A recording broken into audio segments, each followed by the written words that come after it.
Si jamais tu veux exploser tes scores de stream, reste extrêmement attentif à la suite de cette vidéo parce que je vais te présenter un outil qui va te permettre d'obtenir un max de données, d'informations sur la manière dont sont consommés les morceaux sur Spotify, Apple Music et sur toutes les plateformes de streaming d'ailleurs. Et je vais également te montrer qu'à travers cet outil, tu vas pouvoir récupérer les coordonnées d'un maximum de programmateurs de playlists, plusieurs dizaines de milliers, un peu partout dans le monde et classés par genre musical. Avant de te parler de cet outil qui va t'aider à exploser tes scores de stream, je t'invite à cliquer sur le bouton s'abonner et à rejoindre une communauté de plusieurs dizaines de milliers d'artistes et de producteurs indépendants qui aspirent tout comme toi à vivre de leur musique. Une fois que c'est fait, parce que c'est important de le faire, ça récompense mon travail, ça me motive, ça me booste à continuer de te balancer des contenus, ça me booste à amener encore plus de valeur à toute la communauté d'artistes et de producteurs indépendants qui nous suivent à travers cette chaîne YouTube. Une fois que ceci est fait, je vais te parler de Chartmetrics. Chartmetrics, c'est l'outil que j'utilise pour identifier les principaux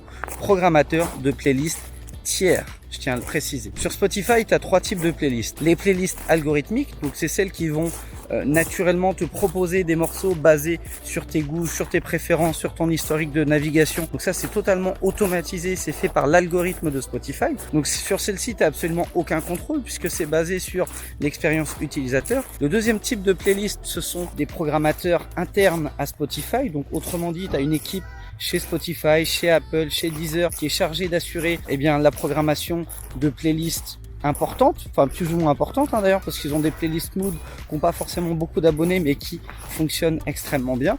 Et puis la troisième nature de playlist, ce sont les playlists tiers. Ce qu'on appelle les playlists tiers, ce sont les playlists créées par des utilisateurs. Donc ça peut être toi, moi, le premier venu, tu as un pote DJ ou bref, peu importe. Bien, ce sont des gens qui vont décider de créer leur propre playlist et qui vont en assurer la promotion. Et tu as des programmateurs de playlists tiers qui ont parfois 50 000, 80 000, 100 000, 150 000, 200 000 abonnés sur leur playlist. Alors que ils appartiennent pas à Spotify, c'est pas des médias, c'est pas des labels, c'est pas non plus des maisons de disques. Donc Chartmetrics, ça va te permettre d'identifier évidemment les curateurs de playlists internes à Spotify, mais ceux-là, comme je te l'ai dit, c'est pas facile de les convaincre parce que ils ont des critères bien spécifiques, parce qu'ils ont des procédures bien spécifiques, parce qu'ils ont des méthodes de travail bien spécifiques. J'en ai déjà parlé sur cette chaîne YouTube, j'en ai parlé plusieurs fois également dans la formation PIS. Aujourd'hui, je vais vraiment me concentrer avec toi sur les playlists tiers parce que ça, c'est des vrais bons plans. Parce que quand tu as un mec qui est passionné, par exemple, de reggae, voilà, c'est un gars, il est passionné de reggae,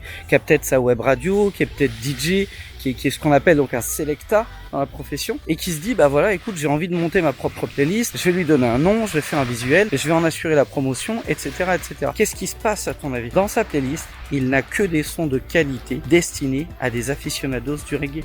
C'est tout. Donc quand quelqu'un tombe dessus et qu'il aime bien, il s'abonne naturellement. Et comme en plus de ça, ce DJ, ce selecta, il développe une communauté autour du reggae, naturellement, il ne va attirer que la cible la plus intéressante pour toi. En gros, il fait le job pour toi, il va chercher ton avatar et il te l'amène directement dans une playlist. À partir de là, ce que toi tu as à faire, c'est aller le contacter, te convaincre que ce que tu proposes est de qualité et lui envoyer ta nouveauté. Maintenant, il y a un problème majeur à ça, c'est que si tu ne sais pas que ce select-là existe, si tu ne sais pas qu'il a une playlist et si tu n'es pas en capacité de l'identifier, d'avoir ses coordonnées, de pouvoir le contacter, eh bien tu ne le fais jamais. Maintenant, imagine que ce select-là, qui a peut-être, allez, on va dire 100 000 abonnés pour faciliter mes calculs, imagine que tu arrives à en trouver 50 comme ça et que les 50 décident d'entrer le nouveau morceau que tu as fait dans leur playlist. Tu peux potentiellement te retrouver en face de 5 millions de ton avatar, donc de ton fan idéal, de la cible vers laquelle tu tends et vers laquelle tu as envie d'aller. Grâce à Chartmetrics, tu vas être en capacité de le faire parce que Chartmetrics va te permettre, dans un onglet spécifique, de sélectionner toutes les playlists reggae et d'identifier dans chaque playlist quel est le taux de nouveauté qui est joué par le programmateur, quel est le taux de titres indépendants ou maison de disques joué par le programmateur, quel est le jour idéal auquel lui envoyer une nouveauté parce que c'est le jour où il va choisir d'enlever des titres et de remplacer des titres de sa playlist, etc., etc. En fait, Chartmetrics va analyser tout ça de manière complètement automatisée et va te donner accès à toute cette data. Donc, à partir de là, tout ce que tu as à faire toi, c'est lire les informations et de t'en servir tout simplement. Donc si par exemple tu tombes sur une playlist, pour reprendre mon exemple reggae,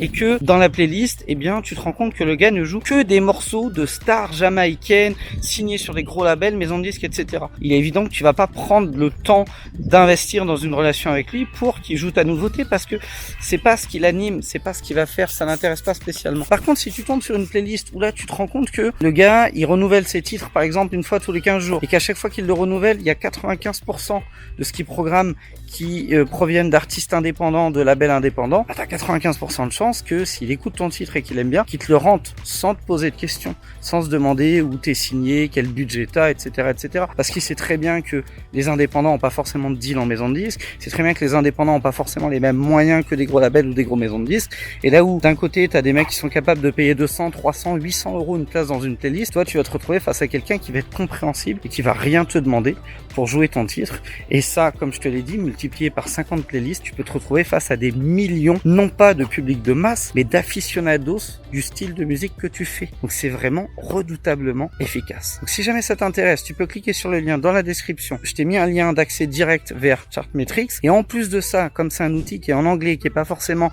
facile à prendre en main, etc., je t'ai préparé une vidéo de formation qui est totalement gratuite, où je t'explique exactement comment ça fonctionne et comment faire ce que je viens de te décrire dans cette vidéo. Je te remercie d'avoir été attentif à ce contenu. Si jamais ça t'a plu, lâche-moi un gros like, abonne-toi à la chaîne YouTube Producteur à Succès. Je te souhaite le meilleur pour la suite et je te dis ciao ciao.